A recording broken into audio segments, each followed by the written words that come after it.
That's right. Certainly the most poignant and heartbreaking story in your film is about a 13-year-old girl named Devon. Right. And you're close friends, I understand, with her family, her parents.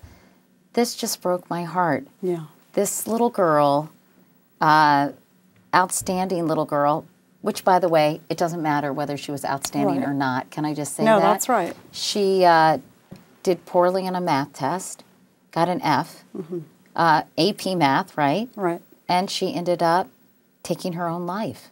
Right. And I mean, this is happening more and more. In fact, you say in the documentary that kids are killing themselves. Well, you know, and just last night I was in New Jersey at a screening, and the parents I spoke to after that screening were talking about how close to home this was for their community, where they've suffered several suicides just last fall. And, you know, it hit home close to me last week to hear one of my daughter's friends who also performed poorly on an exam and began engaging in some really unhealthy coping mechanisms or strategies, if you will. I think that we have to look at, suicide is a very complicated issue, and we need to look at the very unhealthy culture that exists in many of our schools.